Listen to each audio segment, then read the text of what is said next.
فاعوذ باللہ من الشیطان الرجیم بسم اللہ الرحمن الرحیم سیقول السفہاء من الناس ما ولاہم عن قبلتہم التي كانوا عليها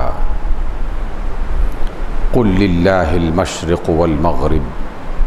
يهدي من يشاء إلى صراط مستقیم وَكَذَلِكَ جَعَلْنَاكُمْ أُمَّةً وَسَطًا لِتَكُونُوا شُهَدَاءَ عَلَى النَّاسِ وَيَكُونَ الرَّسُولُ عَلَيْكُمْ شَهِيدًا۔ یہ نادان لوگ کہیں گے کہ وہ کون ہے جس نے تمہیں ان کے قبلے سے ہٹا دیا ہے جس پر وہ پہلے موجود تھے۔ کہہ دیجئے کہ مشرق بھی اللہ کے لیے ہے اور مغرب بھی۔ قل للہ المشرق والمغرب یہدی من یشاء، جسے چاہتا ہے ہدایت عطا کرتا ہے، الی صراط مستقیم، صراط مستقیم کی طرف۔ وَكَذَلِكَ جَعَلْنَاكُمْ أُمَّةً وَسَطًا لِتَكُونُوا شُهَدَاءَ عَلَى النَّاسِ، اور اسی طریقے سے ہم نے تمہیں امت وسط یعنی ایک بہترین امت بنا دیا ہے تاکہ تم لوگ تمام لوگوں پر گواہ بن جاؤ۔ وَيَكُونَ الرَّسُولُ عَلَيْكُمْ شَهِيدًا، اور رسول تم پر گواہ بنے۔ وَمَا جَعَلْنَا الْقِبْلَةَ الَّتِي كُنْتَ عَلَيْهَا إِلَّا لِنَعْلَمَ مَنْ يَتَّبِعُ الرَّسُولَ مِمَّنْ يَنْقَلِبُ عَلَى عَقِبَيْهِ، اور ہم نے آپ کا یہ جو قبلہ تبدیل کیا ہے، یہ قبلہ محض اس بنیاد پر تبدیل کیا گیا، اور آپ کا یہ قبلہ جو بنایا گیا ہے خانہ کعبہ کو، یہ اس لیے تاکہ ہم یہ جان سکیں کہ کون ہے جو رسول کی اتباع کرتا ہے،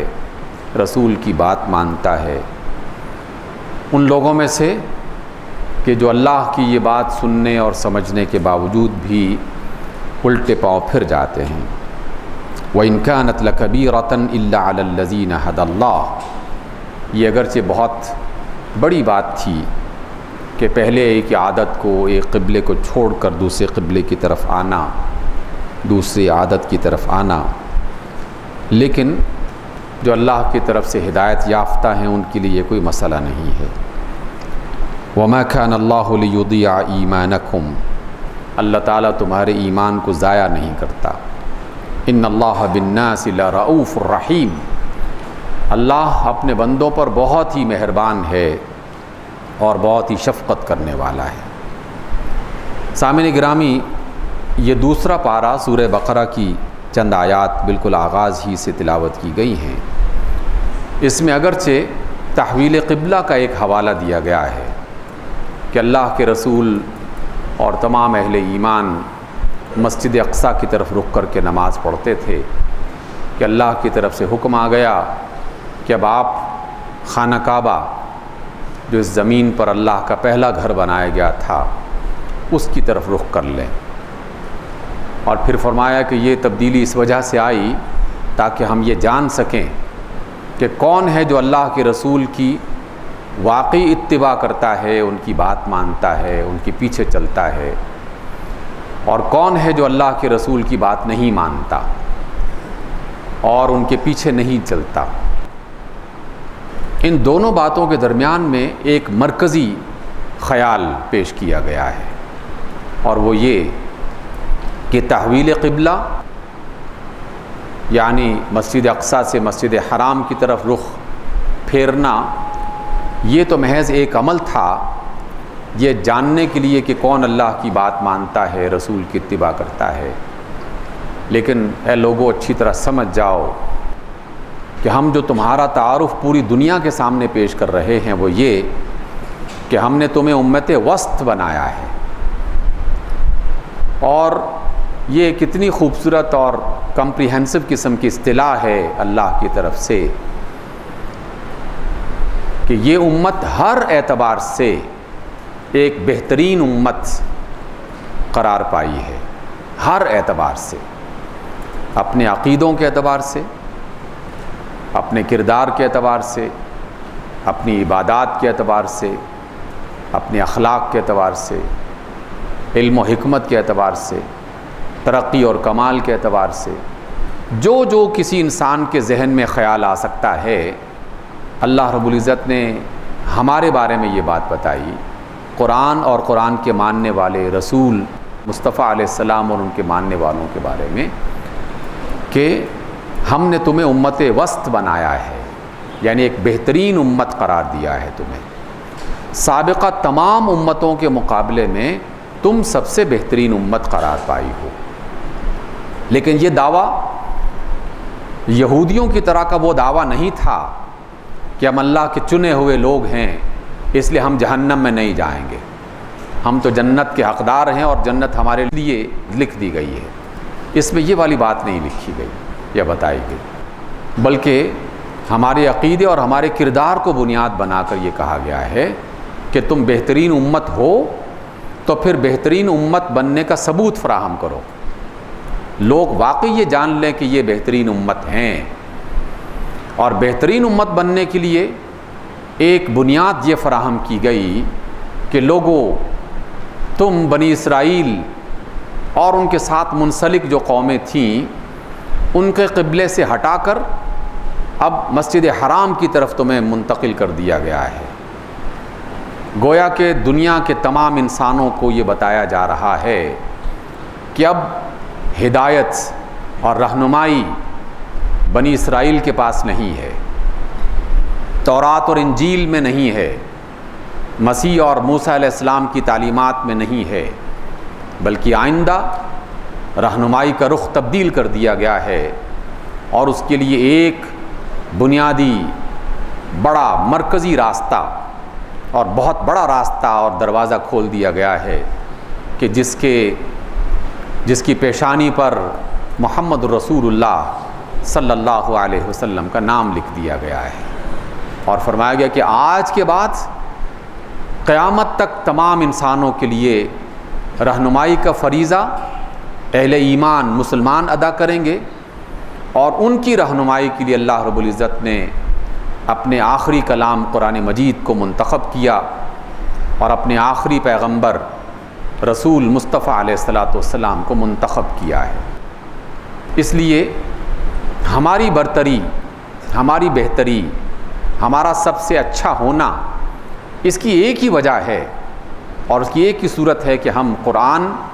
اور صاحب قرآن جناب رسول اللہ صلی اللہ علیہ وسلم کو ماننے والے ہوں اور ان کے راستے پر چلنے والے ہوں، امت وسط اس اعتبار سے، جس میں بہترین ہونے کا معنی بتایا جا رہا ہے۔ اور دنیا کے سبھی لوگ جانتے ہیں کہ بہترین کسی بھی شے کا درمیان کا حصہ وہ بہترین قرار پاتا ہے۔ اگر ہم اپنی عمر کا اندازہ لگائیں تو ہمارا بچپن اور ہمارے بڑھاپے جو بہترین عمر کا حصہ قرار پاتا ہے وہ جوانی، کہ جس میں تمام صلاحیتیں اپنے کمال تک پہنچی ہوتی ہیں، قوتیں، توانائی، بھاگ دوڑ کی صلاحیت، ساری چیزیں، آدمی اسی کو یاد کرتا ہے، اسی کو بہترین سمجھتا ہے۔ اس کے علاوہ بھی یہ صرف ایک اشارہ ہے، اس کے علاوہ بھی زندگی کے مختلف معاملات کے درمیان میں آپ غور کرتے چلے جائیں، وہ اعتدال، وہ درمیان کا حصہ، وہ توازن یقیناً پوری کائنات کے ایک ایک ذرے میں اللہ رب العزت نے جس انداز میں رکھا ہے، وہی اس کا بہترین موقع، وہی اس کی بہترین میعاد اور وہی اس کی بہترین پہچان ہوا کرتی ہے۔ اس لیے جہاں بہترین کا معنی یہ دیا جا رہا ہے کہ تمہیں ایک باکمال اور مکمل پیغام دے کر، مکمل دین دے کر اس زمین پر بکھیرا جا رہا ہے، وہاں یہ بھی بتایا جا رہا ہے کہ تم حد اعتدال کو اپنے ہاتھ سے چھوڑنا نہیں ہے، توازن ہمیشہ ہر چیز میں اختیار کرنا ہے۔ اعتدال یہی سب سے بڑی توانائی اور یہی سب سے بڑی قوت ہے تمہاری، اور تمہاری پہچان بھی یہی ہونی چاہیے۔ حد اعتدال کسی بھی نقطہ نظر سے، دنیا کی بے شمار قومیں حد اعتدال سے، توازن سے جب بگڑی، ان کے عقیدے خراب ہو گئے، اور کئی بار اس کا ذکر ہوا، اور جب تک زندگی ہے یہ ذکر چلتا رہے گا۔ حد اعتدال میں خرابی ہوئی کہ کسی نے خدا کو، اللہ کو مخلوق کے درجے پر پہنچا دیا کہ وہ بھی ہماری ہی طرح ہے، اسی زمین پر چلتا پھرتا ہے، اور اسی وجہ سے انہوں نے خدا کو جانوروں کی شکل میں، مخلوقات کی شکل میں دیکھنا چاہا، اور اسی میں جو ہے وہ خدا کا پرتو دیکھنے لگے، حد اعتدال سے بگڑ گئے، اور کسی نے مخلوق کو اس قدر بڑھایا کہ اسے خدا کے درجے پر پہنچا دیا، حد اعتدال سے بگڑ گئے۔ اور اسی طریقے سے باقی معاملات جس میں عدل کو، توازن کو، اعتدال کو اللہ رب العزت نے ہماری پہچان بتایا ہے۔ سامعین محترم، آپ سوچ رہے ہوں گے کہ آج تو محرم کا آخری عشرے کا وہ حصہ ہے، تو میں اس میں امت وسط اور تحویل قبلہ اور اس کا ذکر کیوں کر رہا ہوں؟ مجھے تو سیدنا امام حسین علیہ السلام کی سیرت بیان کرنی چاہیے۔ میں در حقیقت انہی کی سیرت بیان کرنا چاہتا ہوں، لیکن ان کی سیرت کا سب سے مرکزی نقطہ یہی ہے، کیونکہ انہوں نے جس نبی کی گود میں پرورش پائی تھی، اس نبی کو اللہ رب العزت نے اپنا آخری پیغمبر بنا کر جو دین ان کے ہاتھ میں دیا تھا، جو دین ان کے ذریعے سے ہم تک پہنچایا تھا، وہ دین وسط جو ہے، اعتدال والا، توازن والا، مضبوط اور توانا، بہترین ہر اعتبار سے، کردار کے اعتبار سے، فکر کے اعتبار سے، محبت کے اعتبار سے، نفرت کے اعتبار سے، معاملات کے اعتبار سے، اخلاق کے اعتبار سے، ہر چیز میں وہ والا توازن کہ جسے مثال کے طور پر لوگوں کے سامنے پیش کیا جا سکتا ہو، تو سیدنا امام حسین علیہ السلام نے اپنے نانا کی گود میں وہی دین سیکھا تھا، اور زندگی بھر اسی کی علامت بن کے رہے، زندگی بھر اسی پر عمل کرتے رہے۔ آپ کی زبان سے ایک لفظ ایسا نہیں نکلا جو کسی کتاب میں محفوظ ہو کہ فلاں موقع پر سیدنا امام حسین نے یہ جملہ ادا کیا تھا کہ جو انہیں زیبا نہیں دیتا تھا۔ اپنے دشمنوں کے لیے بھی کوئی ایسا غلط لفظ استعمال نہیں کیا جس پر انگلی اٹھائی جا سکتی ہو، اور اپنے دوستوں کے لیے تو کون غلط لفظ استعمال کرتا ہے؟ اپنے کردار میں، اپنے معاملات میں، سر سے لے کر پاؤں تک، صبح سے لے کر شام تک، زندگی کے بچپن سے لے کر اور زندگی کے آخری حصے تک ایک بھی لمحہ ایسا نہیں گزرا کہ جس میں انہوں نے یہ والا تعارف جو اللہ رب العزت نے اس آیت میں ہمیں عطا کیا ہے، وَكَذَلِكَ جَعَلْنَاكُمْ أُمَّةً وَسَطًا، اے لوگو ہم نے تمہیں بہترین امت بنایا ہے، تو تم اپنے آپ کو بہترین بنا کے ثابت کرو کہ واقعی تم بہترین ہو۔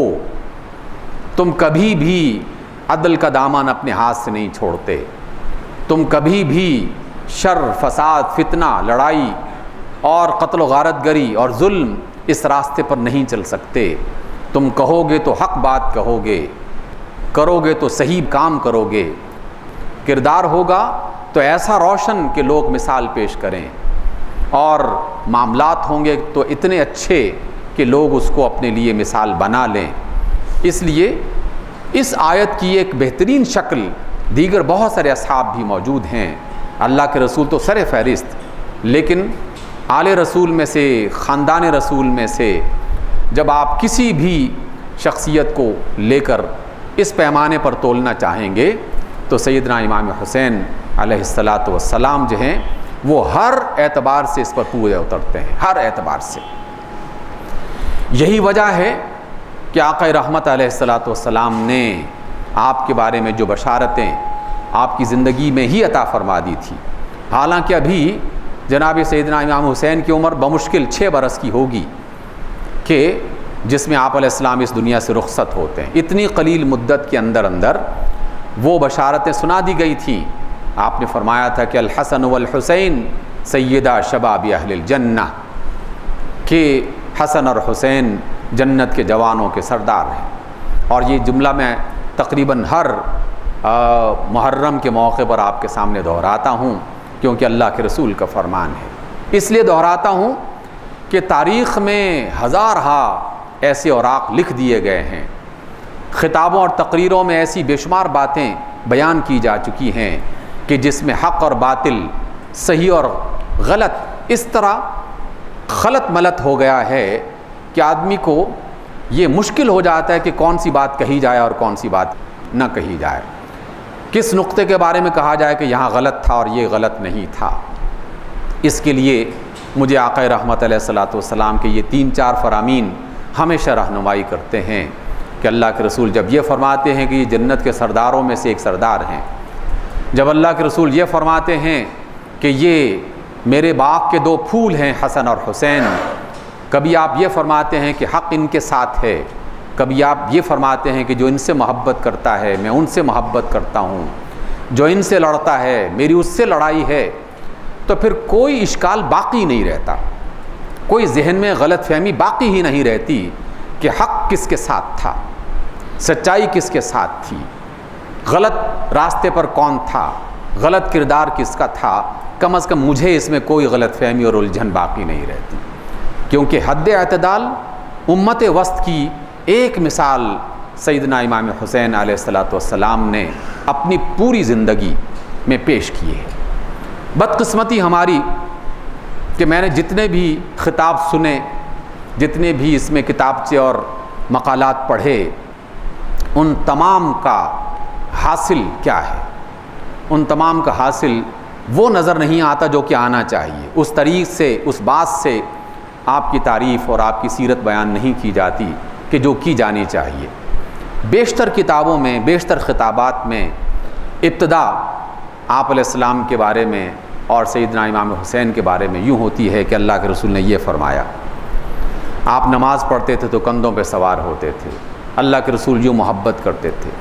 یہ 3-4 روایات اور یہ 5-6 واقعات یہ بیان کیے جاتے ہیں جو بالکل 100% درست ہیں، تواتر کے ساتھ ان کو بیان کیا جاتا ہے۔ لیکن کیا ہوتا ہے کہ سیدنا امام حسین علیہ السلام کی سیرت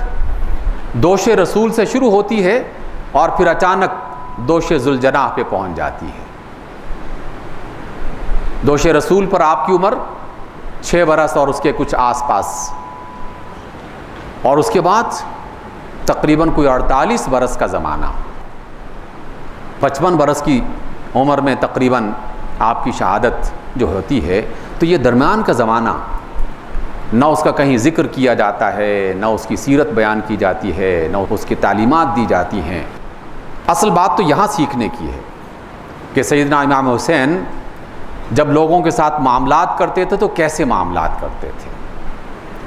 چاہے وہ دشمنوں کے ساتھ معاملات کرنے ہوں، مخالفوں کے ساتھ معاملات کرنے ہوں، عبادات ان کی کیسے ہوا کرتی تھی، کردار ان کا کیسے ہوا کرتا تھا،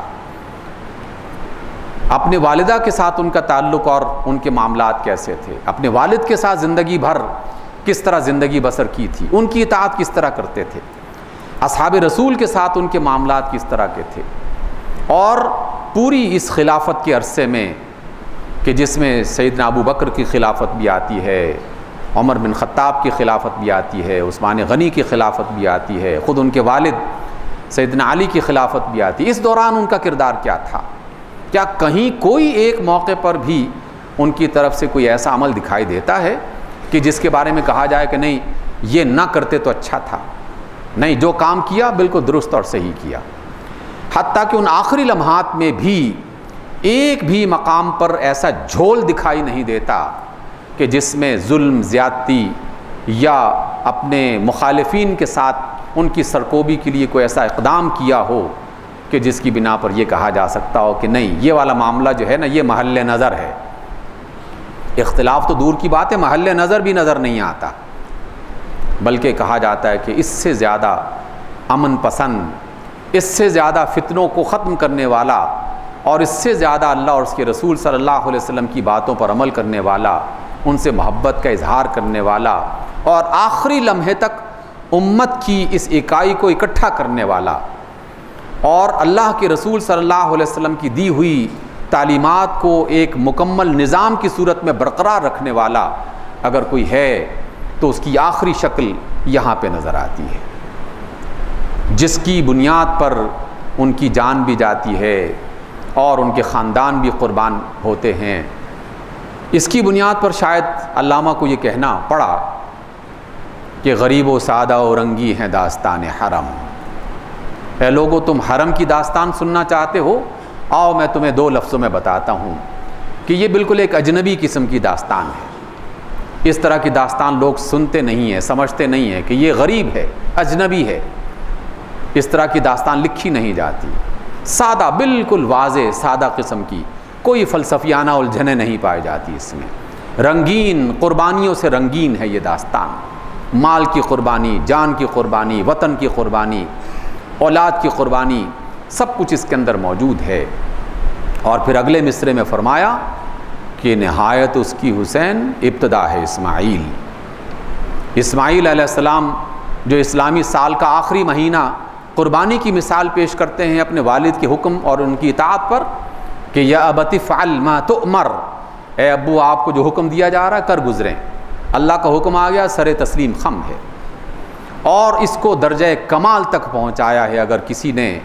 تو وہ سیدنا امام حسین علیہ السلام نے پہنچایا ہے. لیکن کیا صرف قربانی بس ختم ہوگی بات؟ نہیں، قربانی یہ تو ان کا اعزاز تھا، اور اس اعزاز کو میں کیا مجھ جیسے کروڑ بھی بیان کریں تو کوئی فرق نہیں پڑتا. اس اعزاز کو تو اللہ تعالیٰ بیان کرنے والے ہیں. اور اگر کوئی شخص سورہ کوثر کی آخری آیت جو ہے اس کی تفسیر دیکھنا چاہتے ہیں نا، فَصَلِّ لِرَبِّكَ وَانْحَرْ، تو اس کی زندہ اور جیتی جاگتی تصویر جو ہے وہ سیدنا امام حسین کی ہے. نماز بھی پڑھی اور نحر کی صورت میں اپنی جان اور اپنے بچوں کی قربانی بھی پیش کی. کسی دمبے اور بکرے کی جان یہ قربانی پیش نہیں کی، اپنی جان،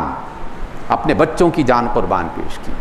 اس سے زیادہ اچھی تفسیر اور اس سے زیادہ مکمل تصویر کوئی پیش نہیں کر سکتا.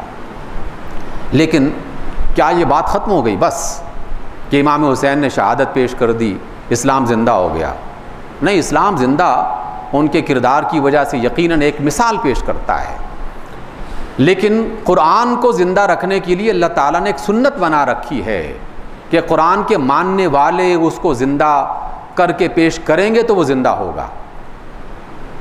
اللہ کا قرآن یعنی اللہ کا نظام، اللہ کا قرآن یعنی اللہ کا حکم. اللہ کا حکم پوری کائنات میں زندہ ہے جو سب کو دکھائی دیتا ہے. لیکن انسانوں کی دنیا میں اللہ کا حکم انسانوں کو زندہ کرنا پڑتا ہے، انسانوں کو اس کے لیے ثبوت فراہم کرنا پڑتا ہے، انسانوں کو اس کے لیے قربانی دینا پڑتی ہے، اپنی جان، اپنے مال، اپنی صلاحیتیں، اپنی پسند، اپنے رسم و رواج اور بے شمار چیزوں کی قربانی دینا پڑتی ہے. تب کہیں جا کر کہا جا سکتا ہے کہ اسلام زندہ ہوتا ہے ہر کربلا کے بعد. تو یہ کربلا اپنے گھر میں لے کے آئے نا ذرا، ہم تو اس کے لیے ایک قدم اٹھانے کے لیے تیار نہیں ہیں. سیدنا امام حسین کی یہ ساری کوشش اور ان سے پہلے بہت سارے اصحاب کی کوشش اور ان کے بعد بہت سارے علماء نے اور اصحاب نے جس کو پیش کیا ہے، اس کی بنیاد آج میں صرف آپ کے سامنے ذکر کر رہا ہوں. کچھ تفصیلات انشاءاللہ اگلی مجلس میں پیش کی جائیں گی. بنیاد یہ فراہم کی گئی تھی کہ لوگوں، یہ زمین اور اس زمین پر اللہ تعالیٰ کے دین کو نافذ کرنے والے جب کسی نظام کی اور سسٹم کی بات کرتے ہیں تو وہ اپنی ذات کی بات نہیں کرتے، اپنے خاندان کی بات نہیں کرتے، اپنی ذاتی پسند کی بات نہیں کرتے. یہ نہیں کہتے کہ یہ میرا خیال ہے اور اس لیے یہ نافذ ہونا چاہیے. وہ ہر بات میں اللہ کو اور اس کے رسول کو دیکھتے ہیں، اور اللہ اور اس کے رسول اصول فراہم کرتے ہیں. اصول فراہم کرتے ہیں. جس نے اس اصول کو توڑا در حقیقت اس نے اللہ کے دین کو خراب کرنے کی کوشش کی، اس نے اللہ کے دین کو نقصان پہنچانے کی کوشش کی. اور اصول کیا ہے؟ اصول یہ ہے کہ پوری کائنات کا حکمران اللہ ہے، سلطان معظم اللہ کی ذات ہے، اور انسان اس کا خلیفہ ہے.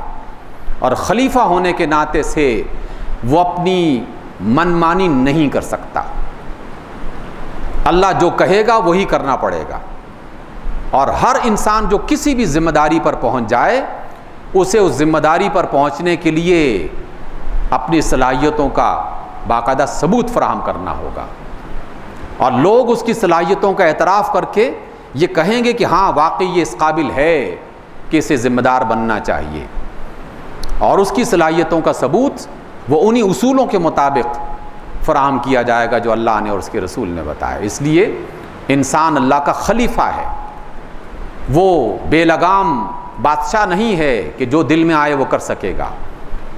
اس لیے امام حسین علیہ السلام نے اپنے سابقین کی روش پر، ان کے راستے پر چلتے ہوئے، اپنے نانا کے دین کو اور ان کی سنت کو برقرار رکھتے ہوئے اس راستے کا انتخاب کیا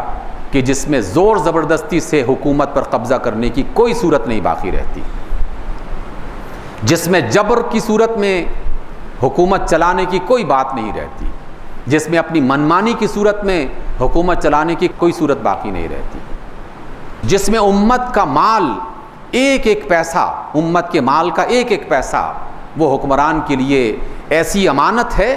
کہ جس کے ذرا سا بھی ادھر ادھر ہونے سے اس کے اندر ہلچل مچ جاتی ہے کہ یہ تو پوری قوم کا سرمایہ ہے،